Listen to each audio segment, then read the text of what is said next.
비 내리던 어느 깊은 밤이었어. 그날따라 어둠이 유난히 짙었고 바람 소리마저 등골을 서늘하게 만드는 느낌이 들었지.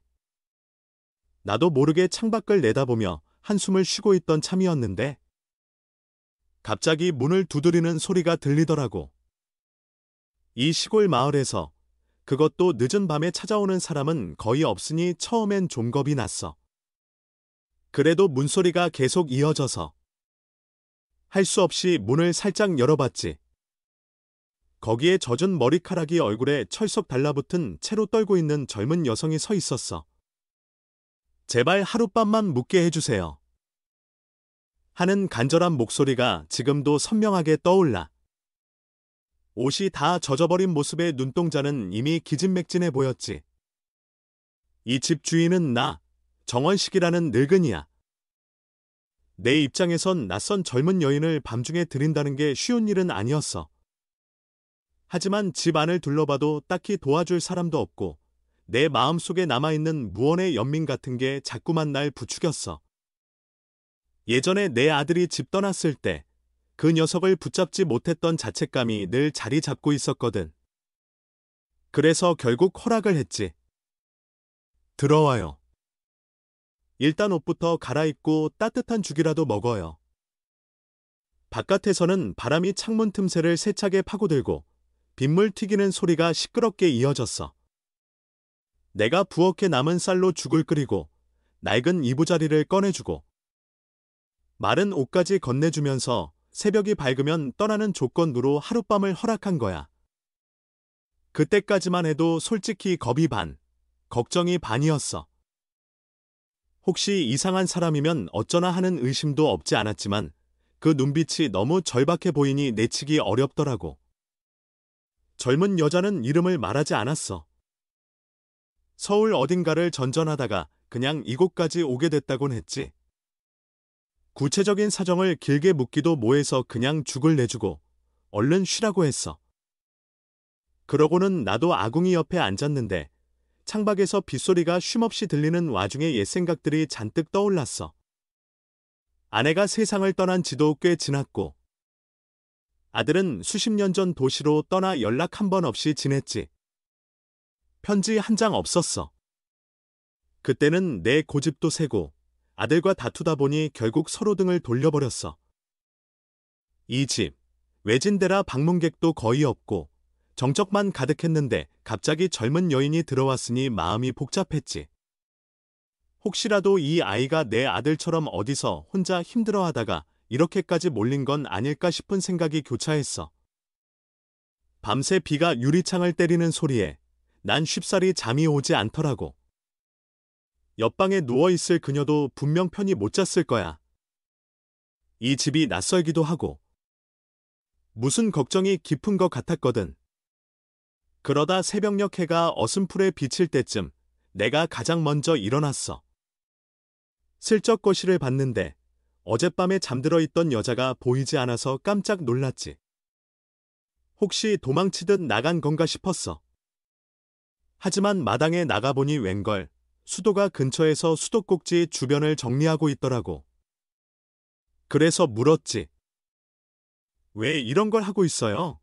사실 좀 의아했어. 남의 집에 하룻밤 묵은 사람이라면 조용히 떠나거나 최소한 급히 나가버릴 수도 있는데 이 사람은 마당 일이며 수도가 정리 같은 걸 하고 있는 거야. 그러자 그녀가 이렇게 말하더라고. 신세를 졌으니 조금이라도 도움이 되고 싶었을 뿐이에요. 짧은 한마디였지만 진심이 느껴졌어. 그 순간 살짝 감동이 밀려왔지. 나도 모르게 경계심이 누그러지는 기분이었어. 아침 식사를 같이 나눴는데 그녀는 여전히 자기 이야기를 깊이 하진 않았어. 다만 고맙다고 인사를 하고는 부엌 한 구석에 놔두었던 가방을 챙기면서 조용히 고개를 숙이더라고. 정말 감사했습니다. 덕분에 한숨 잘 잤어요. 하면서도 갈 곳을 딱히 밝히지 않기에 난 그저 가는 길 조심하게 의하고 담담히 보냈지. 그런데 막 떠나려던 찰나 그녀가 뭔가 고민하는 듯 가방을 뒤적이더니 손수건에 싼 물건을 꺼내서 내게 내밀었어. 이걸 혹시 맡아주실 수 있을까요? 지금은 제가 들고 다니기 힘들 것 같아서요. 하고 내민 게 오래된 팔찌였는데 좀 정교한 문양이 박힌 물건이었어. 살짝 문양이 섞인 장식품 같은 거였지. 벼랑간이라 내 쪽에서도 당황했지만 그녀 눈빛이 너무 간절하더라고. 언젠가 다시 꼭 찾아올게요. 이건 제게 정말 중요해서. 이러는데 뭔가 사연이 깃든 물건 같았어. 솔직히 괜히 맡았다가 문제 생기면 어쩌나 싶었지만 이미 하룻밤 정을 나눈 마당에 물건 하나 보관해 주는 게 그렇게 큰 부담은 아니라고 생각했지. 그래서 빨리 찾으러 오시오. 잊어버리면 곤란하니까 하고 건넸어. 그러자 그녀가 한 번 더 고개를 숙이며 정말 감사해요. 갚을 게 많아진 기분이에요. 하고 마당을 나섰어. 고즈넉한 시골길을 따라 젊은 여인이 사라지는 뒷모습을 보고 있자니 한편으로 좀 허전한 느낌이 들더라. 그 뒤로 난 혼자 남아서 줄곧 그 팔찌를 쳐다보게 됐어. 안쪽에 뭔가 문양이 새겨져 있었는데 언뜻 봐선 알 수 없는 글씨 같은 것들이 박혀 있었지. 혹시 가족이 물려준 건가? 그게 아니라면 어떤 연이 담긴 물건인가? 모르는 일이지. 하지만 이상하게도 내 아들이 떠오르더라고. 나랑 연락이 끊긴 채 도시에서 어떻게 살고 있을까 하는 생각이 자꾸 맴돌았어. 며칠 뒤 난 가끔 가는 마을 회관에 들렀어. 생필품도 좀 사고 마을 잔치를 준비하는지도 둘러볼 겸 예전에 아내가 살아있을 때는 둘이 시장에도 자주 가고 마을 행사도 같이 나갔는데 지금은 딱히 어울릴 사람도 없거든. 거기서 오랜만에 만난 권주희라는 분이 인사를 건네더라고. 정 선생님, 오랜만이에요. 요즘도 잘 지내세요? 라면서 반가워해서 나도 상냥하게 대꾸했지.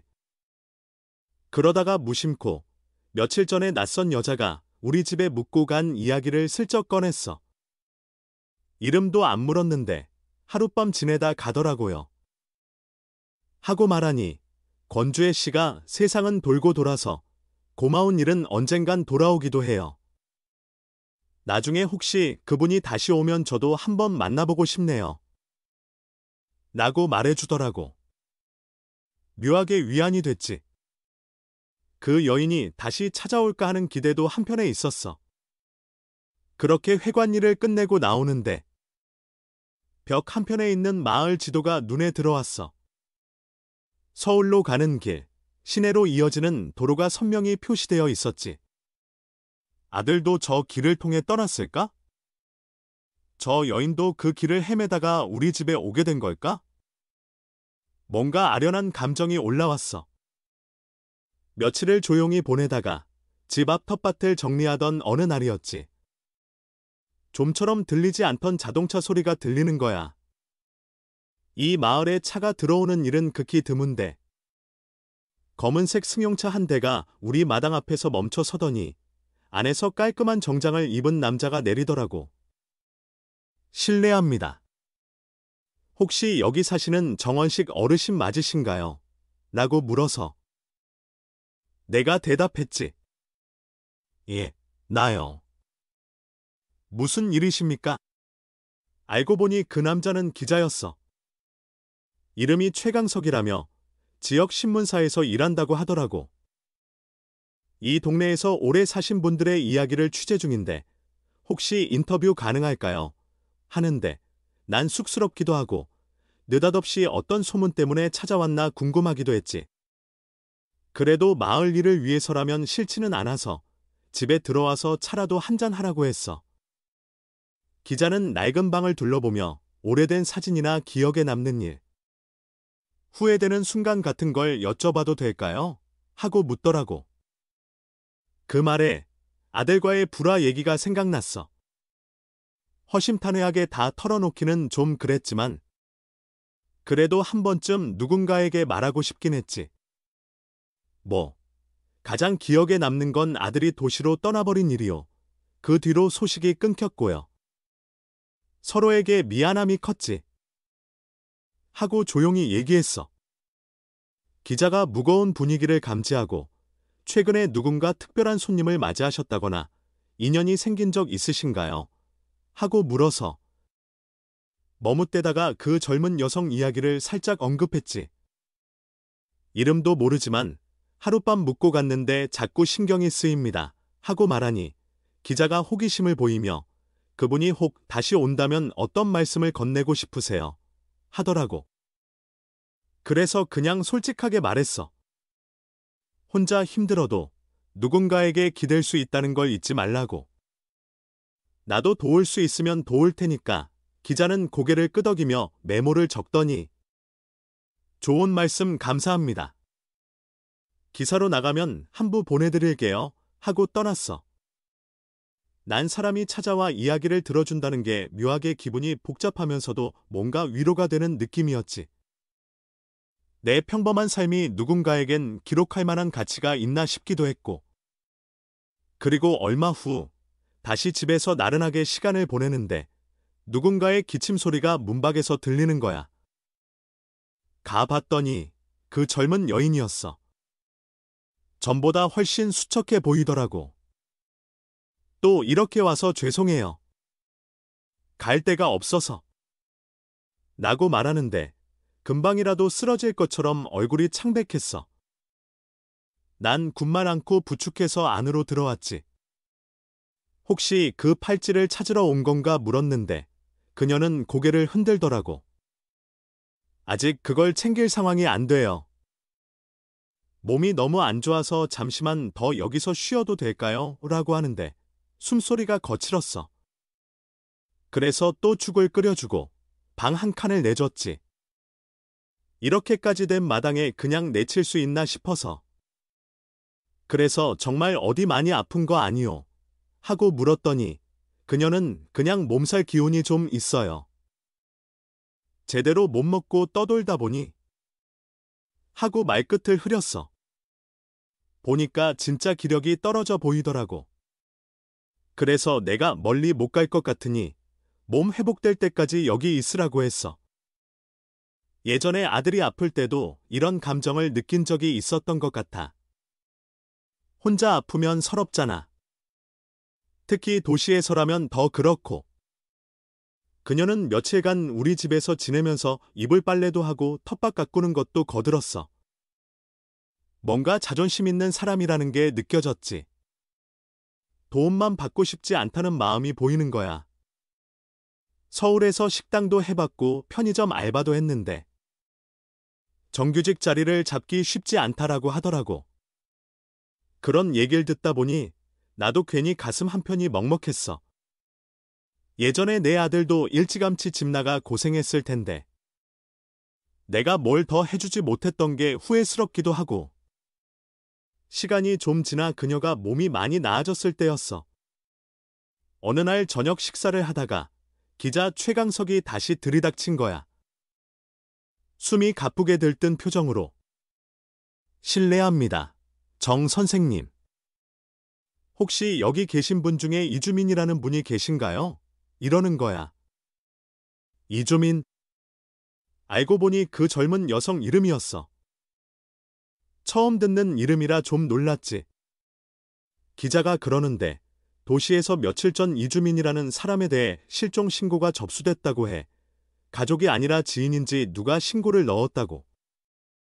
혹시 내가 구조 요청한 줄 알았냐고 묻자 최 기자가 그건 아니고 제가 예전에 이 동네 취재하면서 정 선생님 댁에 누가 묵었다고 들었어서 혹시나 해서 와 봤다고. 그러자 이주민은 깜짝 놀라더니 아마 전 직장 언니가 신고했을 거예요. 그냥 연락을 끊었을 뿐인데. 하고 당황스러워 하더라고. 경찰 쪽에서는 큰 사건으로 보진 않지만 혹시 사고라도 난 건 아닐까 걱정하는 분위기라며 빨리 경찰서 가서 본인 안전하다고 말하는 게 좋겠다는 거야. 그래서 그날 나와 이주민, 최 기자 셋이서 시외버스를 타고 도시로 갔어. 그녀가 직접 경찰서에 가서 얘기를 해야 한다고 해서. 나도 오래간만에 서울 근처에 가는 거라 좀 어색했지. 경찰서에서 그녀가 상황을 설명했고 범죄랑은 전혀 관련 없고 그냥 연락을 끊고 있었을 뿐이라 하니 쉽게 정리가 됐어. 실종 신고는 곧 취소될 것 같다고들 하더라고. 문제는 신고를 넣은 지인이 연락이 안 된다길래 어찌할 도리가 없었지. 어쨌든 상황은 일단락됐고 최 기자도 무사히 해결돼서 다행이라며 안도했어. 하지만 이주민은 막상 도시까지 왔는데 다시 마땅히 지낼 곳이 없으니 곧장 시골로 돌아가겠다고 했어. 나중에 준비가 되면 어떻게든 다시 여기서 정비를 하든 아니면 도시에서 자리를 잡든 해보겠다나. 그 길로 우린 다시 버스를 타고 시골로 돌아왔지. 돌아오는 동안 창밖 스쳐가는 빌딩 숲을 보면서 예전에 내 아들이 도시로 떠나던 모습이 겹쳐 보여서 마음이 좀 쓸쓸했어. 다시 집에 와서 이주민은 괜히 걱정 끼쳐드려 죄송하다며 내게 거듭 인사를 했어. 난 괜찮다 했지. 사실 그녀가 위험한 상황이 아니라는 것만으로도 다행이라는 생각이 컸어. 그 후로 그녀는 마을에 조금 더 머무르기로 했어. 서울에서 얽힌 일이 복잡해 제대로 자리 잡기 힘들고 그렇다고 다시 떠돌아다니기도 겁이 난다고 하더라고. 그래서 내가 제안했지. 농사일이든 뭐든 조금씩 돈 벌 기회가 있을 수도 있으니 여기서 천천히 생각해봐요. 마침 마을에 작은 찻집이 있었는데 관광객이 가끔 들르거든. 주말마다 일손이 부족하다기에 이주민이 잠깐씩 일할 수 있게 됐어. 소일거리 수준이지만 적어도 먹고 지낼 비용 정도는 마련할 수 있겠더라고. 그렇게 그녀는 여유가 생기면 내 텃밭도 도와주고 집안일도 함께하면서 지냈어. 묘하게 우리 집이 예전보다는 훨씬 화사해졌지. 누군가와 함께 밥을 먹고 대화를 나눈다는 것만으로도 내가 이렇게 설렐 줄은 몰랐어. 그런데 어느 날 문득 내 아들이 생각나더라고. 정말 어떻게 사는지, 혹시 아프진 않은지, 빚을 지진 않았는지, 결혼은 했는지. 너무 오래전 얘기라 이제 와서 연락하기도 애매하지. 하지만 오랫동안 쌓인 그 그리움이라는 게 문득문득 날 괴롭혔어. 그럴 때마다 이주민을 보면 이 아이에게라도 뭐라도 해주면 내 마음이 좀 편안해지려나 싶었지. 그러던 중 마을에 작은 축제가 열린다는 소식이 들렸어. 가을이 가까워지면 풍년을 기원하는 소규모 잔치를 늘 했는데 작년에는 사람이 적어 간소하게 치렀지만 올해는 그래도 몇몇 이웃이 적극적으로 준비한다고 하더라고. 이주민도 일하는 찻집 주인이 이 행사를 도울 텐데 함께 가보라고 권해줘서 나도 이왕이면 가보자 했어. 축제 날 공터에 마을 사람들이 삼삼오오 모여들었어. 국악공연에 딱지치기, 제기차기 같은 시골 놀이가 한창이었고 곳곳에서 웃음소리가 끊이지 않았지. 이주민은 찻집 주인과 함께 차를 나르고 나는 동네 어르신들과 인사를 하며 돌아다녔어. 오랜만에 활기가 넘치는 광경이 참 좋았지. 바로 그때였어. 마을 입구 쪽에서 누가 묻더라고. 혹시 여기에 정원식 어르신이 계십니까? 하면서 낮은 목소리가 들리는데 고개를 돌려보니 중년 남자가 서 있었어. 일순간 가슴이 덜컥 내려앉았지. 왠지 느낌이 왔어. 설마 내가 그렇게 그리워하던 아들인가? 나는 그 자리에서 얼어붙은 듯 중얼거렸지. 저기 준호. 맞니? 사실 아들 이름이 준호거든. 그는 멈칫하다가 사람들 시선이 자신에게 쏠리자 머뭇거리며 다버지 라고 부르더라고. 정말 우리 아들이었어. 생각보다 더 나이 들어 보였고 고생을 좀 한 듯한 기색도 느껴졌지.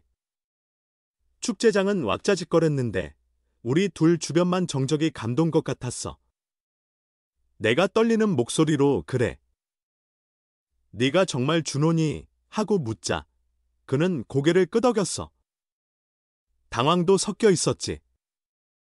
주변 이웃들이 상황을 짐작하고는 조용히 거리를 뒀고 이주민도 어쩔 줄 몰라 하며 멀찍이서 지켜봤어. 난 한참 동안 말을 잇지 못하다가 마을 이장 비슷한 분이 오랜만에 만나셨으면 조용한 곳에서 이야기 나누세요. 하고 권유해서 시끌벅적한 축제장에서 조금 벗어나 골목으로 나왔어. 거기서 준호는 죄송합니다. 아버지. 이렇게 늦게 찾아와서 하며 울컥하는 기색이었지. 나도 가슴이 쿵쿵 뛰고 사실 화도 나고 그리움도 터져 나올 것 같고 별 감정이 다 얽혔어. 왜 이제야 온 거냐? 나는 그동안 하다가 입이 막혔어. 서로가 서로에게 어떻게 말을 이어가야 할지 몰랐던 거야. 하지만 결국 집에 들어가서 대화하자고 일단 이 골목에서는 눈길만 교환한 채 억눌린 감정을 삼켰어. 그렇게 우리 집으로 아들을 데려왔어. 마당에 서서 서로 먼지를 털듯 묵은 마음을 확인했지. 준호는 몇 번이나 오려 했는데 용기가 안 났다며 도시에서 일도 망하고 돈도 제대로 못 벌고 점점 아버지에게 연락하기가 두려웠다는 거야. 난 처음엔 섭섭했어. 그래도 다 커서 그렇게 10년도 넘게 소식 한 번 없었으니? 그런데 막상 얼굴을 보니 또 그런 게 다 풀리더라고. 그냥 살아있어줘서 고마운 마음이 먼저였어. 이주민도 조용히 그 광경을 지켜보면서 기뻐해 주었어. 내가 아들을 찾아다니진 않았지만 늘 마음 한구석에 그 녀석을 그리워했다는 걸 알았으니까. 아들도 처음엔 경계했지만 이주민이 찻집에서 일하며 여기 머무른다는 얘기를 듣고는 좀 놀라는 눈치였어. 아버지랑 같이 사는 분은 아니시죠? 이러길래 이주민은 그냥 인연이 있어서 잠시 신세를 지고 있어요. 하고 웃었지. 며칠간 준호가 집에 들르면서 예전 기억들이 조금씩 되살아났어. 하지만 둘 사이엔 어색함도 컸지. 어쩔 때는 식탁에 앉아 밥을 먹으면서도 서로 말 한마디 없고 잘 지내냐 그럭저럭 이렇게 끝나는 경우도 다반사였어. 그래도 적어도 예전처럼 싸우는 건 아니었으니 조금은 나아진 걸까? 그런데 준호가 어느 날 내게 말하는 거야. 아버지, 사실 제 상황이 많이 힘들어요. 빚도 있고 일자리도 없어서. 하고. 난 속이 상하더라고. 아들이 돌아와서 제일 먼저 하는 말이 돈 얘기라니. 그래도 욕하거나 꾸짖진 않았어. 벌써 그렇게 나이가 들었으면 이제 와서 잔소리해봤자 뭘 하겠나 싶었거든. 그래서 마을에서 할 수 있는 일이 있는지 찾아보자. 하고 같이 발품을 팔았어. 몇 군데 돌아다녀 보니 작은 가구점에서 가구 배달 도와줄 사람이 필요하다고 하더라고. 무거운 걸 옮길 일이 좀 있다는데. 준호가 해보겠다고 해서 시작하게 됐지. 가구점 배달 일이 생각보다 힘들었나 봐. 어느 날 저녁 이주민이 날 부르기에 가보니 준호가 마당에 주저앉아 숨을 몰아쉬고 있었어. 얼굴이 창백한 게 일을 하다가 어지럽고 구역질이 났다더라고.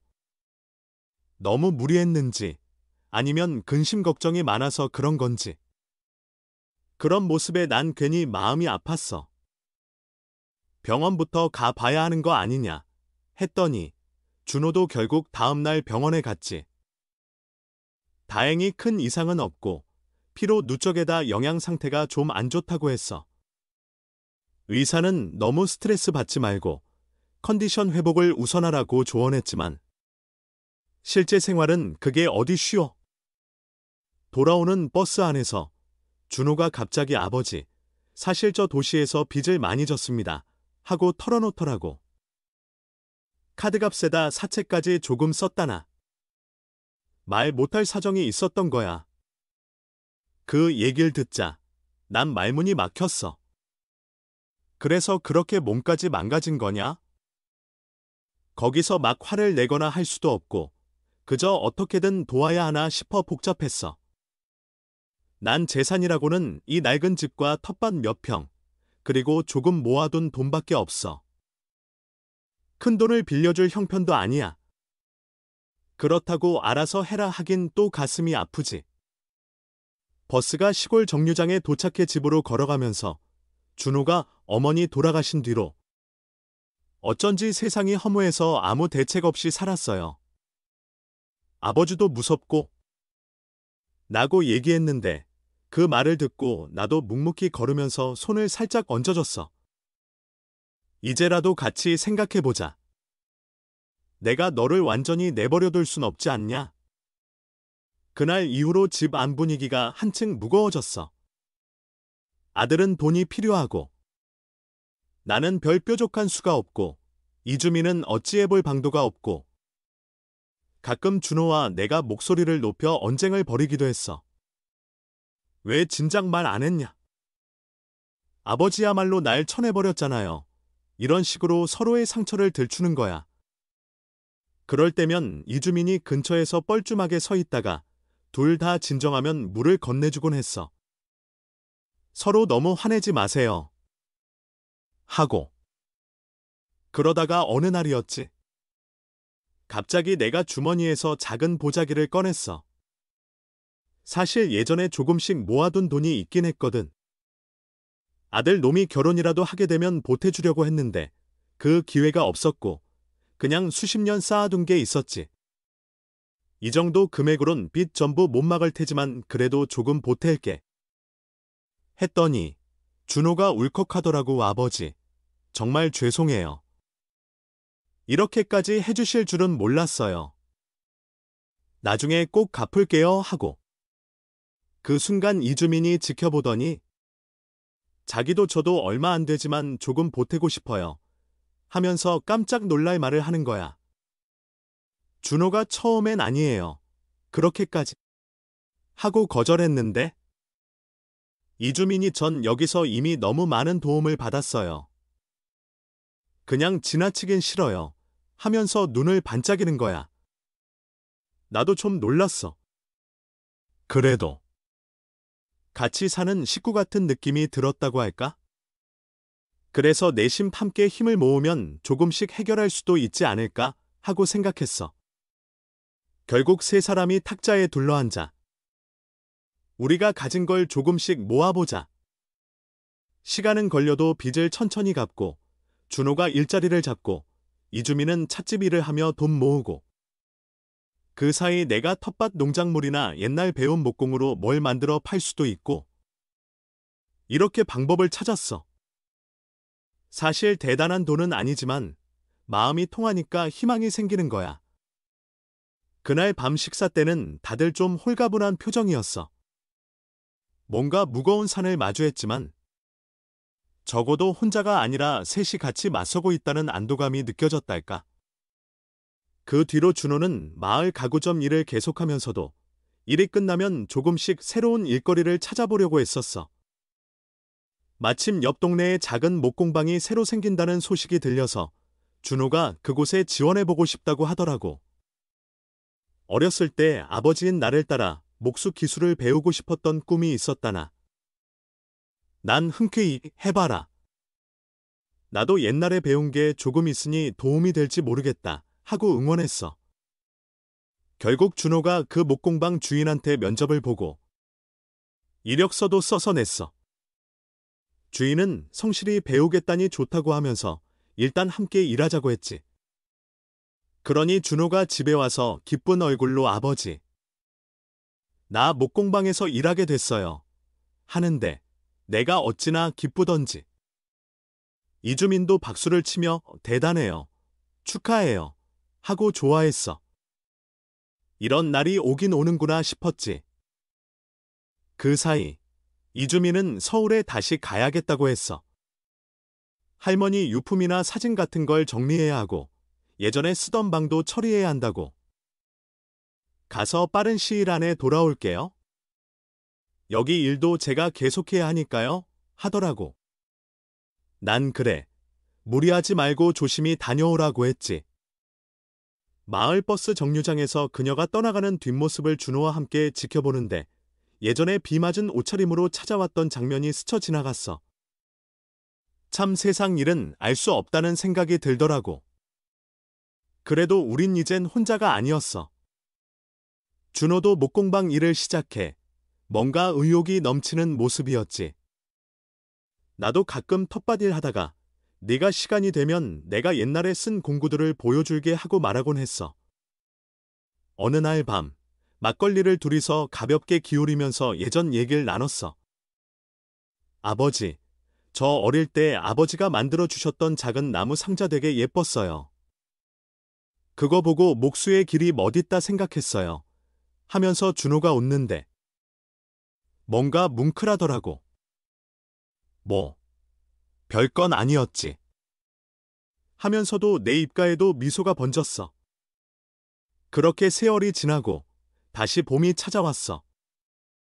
준호는 목공방에서 꽤나 열심히 일하고 있었고 이주민은 서울에서 처리할 일을 마무리했다며 곧 내려오겠다고 소식을 전해왔어. 가끔 전화할 때마다 목소리가 밝아졌기에 나도 안심이 됐어. 아들도 또 그 아이도 어떻게든 앞으로 나아가고 있다는 느낌이 들었으니까. 마침내 이주민이 다시 돌아왔을 때 우리 집은 더 이상 텅 빈 공간이 아니었어. 준호는 누나 돌아왔어요. 하며 반갑게 맞이했고 나도 몸은 괜찮은가? 힘든 건 없었나? 하고 물었지. 그녀는 환하게 웃으며 아휴. 우여곡절 좀 있었지만 그래도 정리는 잘 됐어요. 도시에서 알바 자리도 알아봤는데 당장은 여기가 더 마음 편하네요. 하고 앉았어. 우린 모처럼 한상에 둘러앉아 식사를 했어. 푸성기로 지은 나물 반찬도 있고 이주민이 서울에서 사온 약과 같은 간식도 놓였지. 식사를 하면서 혹시 앞으로 어떻게 살아갈지 얘기가 자연스럽게 오갔어. 준호는 나중에 이 동네에서 작은 공방을 열어보고 싶다고 했고 이주민은 언젠가 찻집을 차려서 사람들에게 따뜻한 차와 마음을 전하고 싶다는 꿈을 말했어. 난 그저 흐뭇한 마음으로 서로 힘을 모으면 못할 게 없다. 늦었다고 생각할 때가 가장 빠를 때라잖아 하고 거들었어. 그날 밤, 우린 각자 방에 들기 전에 마당에 나와 달을 함께 바라봤어. 달빛이 은은하게 내리비치는데 참 평화로웠지. 몇 달 전만 해도 난 혼자 이 마당에 서서 아들과의 단절을 후회하고 쓸쓸함을 곱씹었어. 근데 이젠 옆에 준호가 있고 또 어느새 나와 가까워진 이주민이 있어. 그 팔찌를 처음 맡겼던 그 밤부터 시작된 이상하고도 따뜻한 인연이 여기까지 이어진 거야. 준호가 작게 중얼거렸어. 아버지, 고마워요. 그리고 이주민 씨도. 이젠 가족처럼 느껴져요. 이주민은 눈을 끔뻑이며 저도 감사해요. 사실 길바닥에서 막막했는데 여기서 이렇게 기댈 곳이 생길 줄이야. 라며 웃었어. 나도 괜히 울컥해서 차마 무슨 말을 해야 할지 모르겠더라고. 뭐, 서로 도우면서 사는 거지 하고 퉁명스럽게 말했지만 속으론 너무나 벅찼어.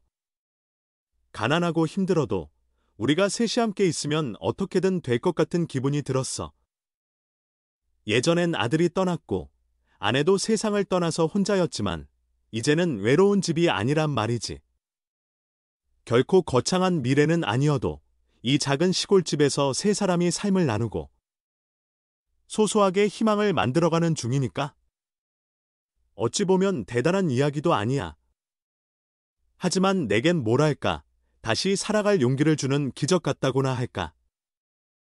그리고 얼마 지나지 않아 마을에 잔잔한 소문이 퍼졌어.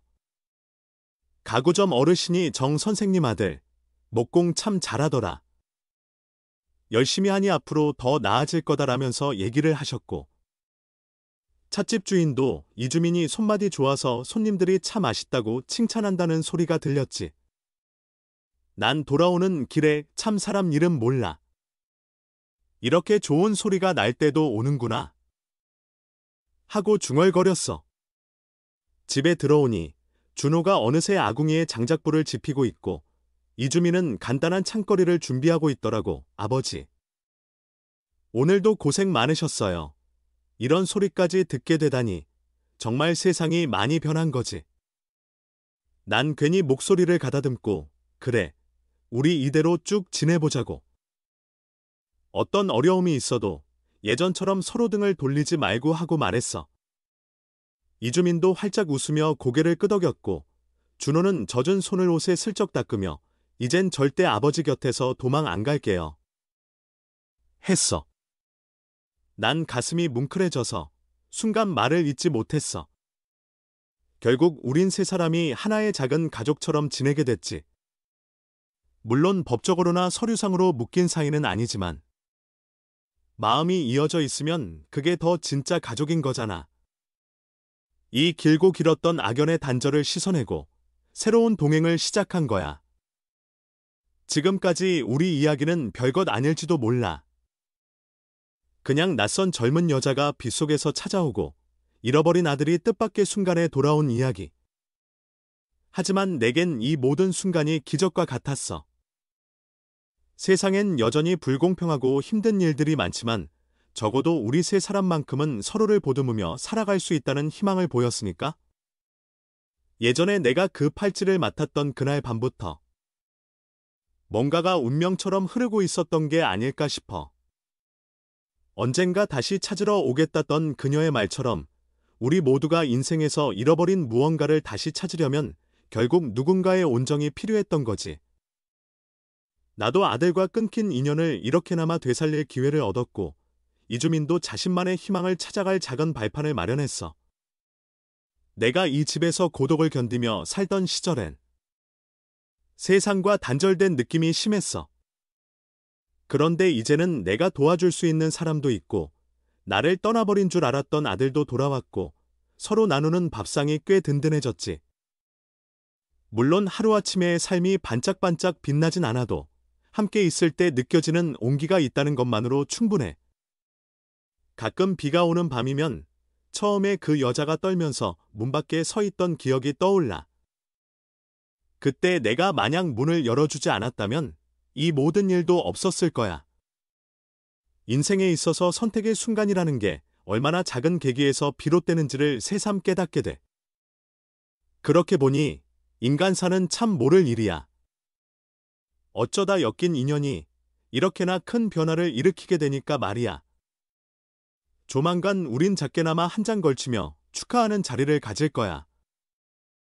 준호는 목공방에서 첫 월급을 받으면 아주 작은 선물을 사오겠다고 하고 이주민은 제가 직접 특별한 차를 끓여볼래요 라고 했어.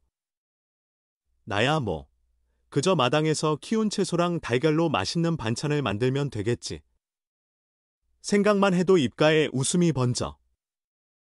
그리고 언젠가 시간이 더 흐르면 준호가 이 마을에 작은 공방을 차릴지도 몰라.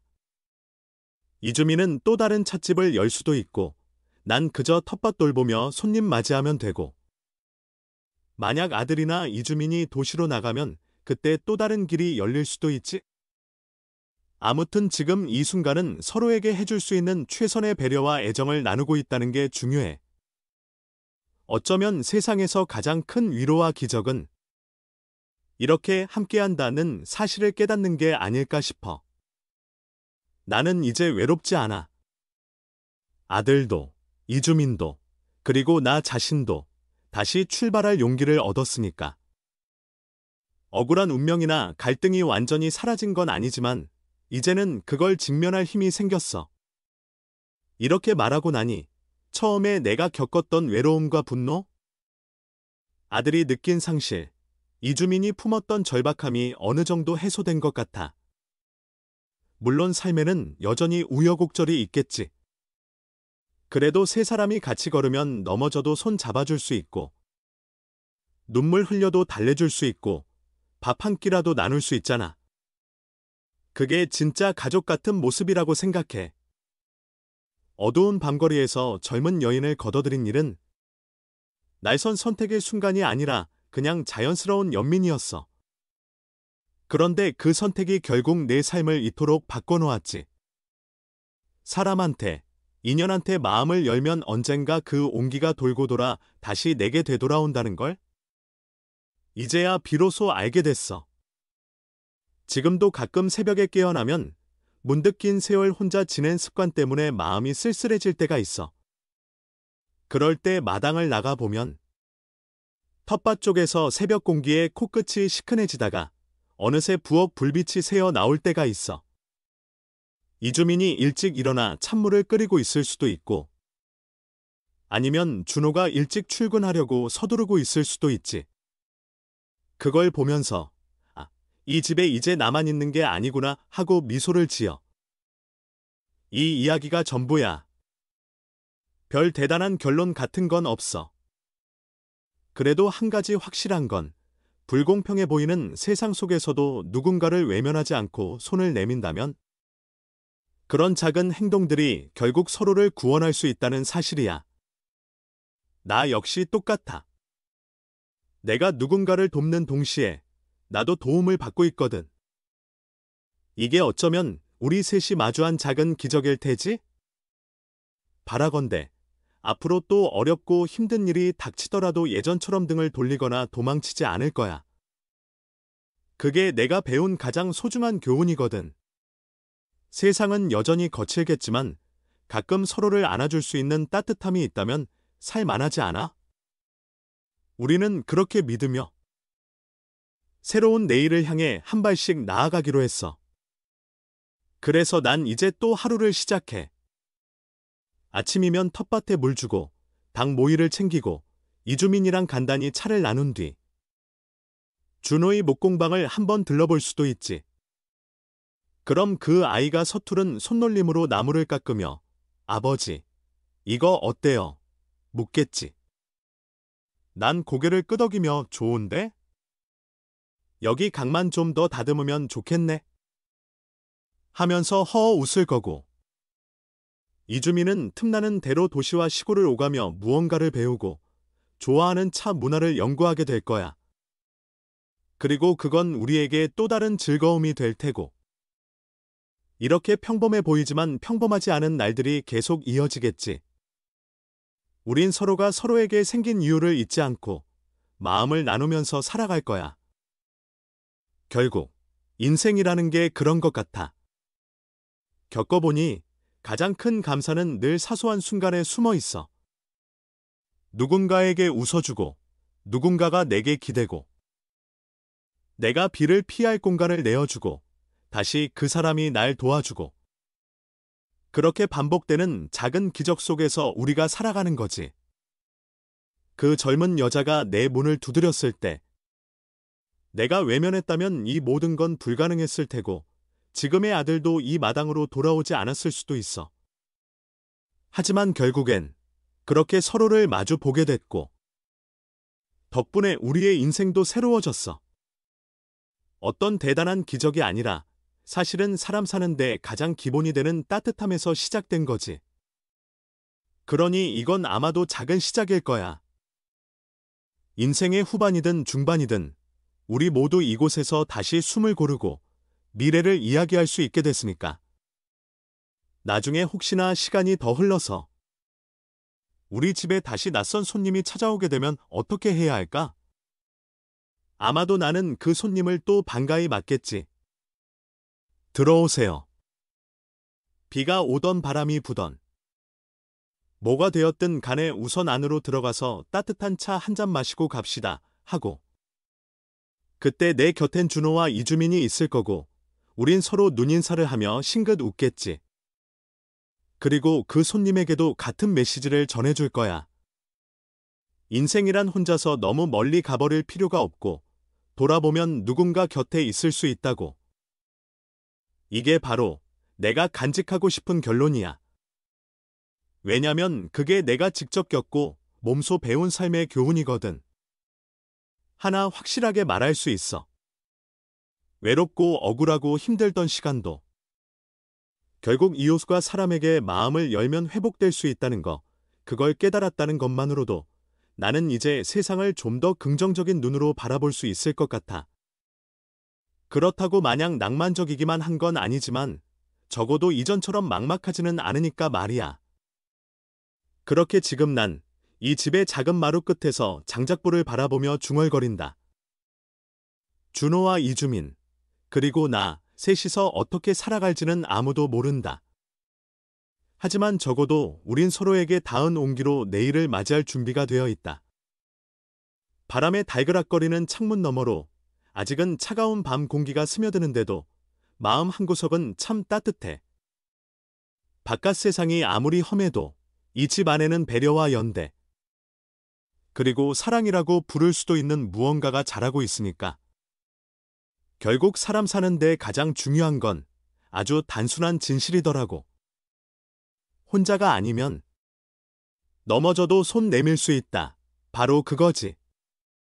그렇게 시작된 우리 셋의 이야기는 앞으로도 계속될 거야. 그리고 먼 훗날 더 행복해진 얼굴로 마당에 둘러앉아 막걸리를 기울이며 그 빗속의 밤이 우리 인생을 바꿨지 하고 웃게 되겠지. 어쩌면 그날 밤 문을 두드리던 비에 젖은 여인의 모습은 우리에게도, 그리고 세상 모든 외로운 영혼들에게도 하나의 희망이었을지도 몰라. 돌아보면 그때부터 이미 우린 새로운 길을 향해 첫 발을 뗀 거니까. 모두가 의심과 경계만을 앞세우는 세상에서도 누군가는 문을 열어줄 수 있다고 믿는다면 분명 그 용기가 서로를 살릴 거야. 나 역시 그 사실을 잊지 않을 작정이야. 언제 어디서 비가 몰아쳐도 누군가가 문을 두드리면 다시 기꺼이 들어오라고 할 수 있는 사람이 되고 싶거든. 그리고 언젠가 그 손님이 내게 작은 물건을 맡기고 떠난다 하더라도 그 약속을 지켜서 다시 돌아올 수 있으리라 믿고 기다려줄 거야. 그게 우리 삶을 풍요롭게 만드는 방식이니까. 결국 여기, 이 작은 시골집에서 우린 서로에게 작은 기적이 됐어. 이 사실이 언젠가 시간 속에 묻혀도 난 잊지 않을 거야. 작은 친절이 큰 변화를 부른다. 이 교훈 말이야. 그러니 부디 혹시라도 세상에 지쳐 외로워진다면 이 이야기를 떠올려줘. 비바람이 몰아쳐도 문을 열어주는 사람이 어딘가엔 분명히 있을 거라고. 마음 한구석에 그 믿음을 품고 있다면 언젠가는 모두가 새로운 서사를 써 내려갈 수 있다고. 난 확신해. 그리고 그 서사의 끝엔 분명 오늘 밤 우리 셋이 나누고 있는 이 포근한 기운처럼 따뜻하고 평온한 미래가 맞아줄 거라고 말이야.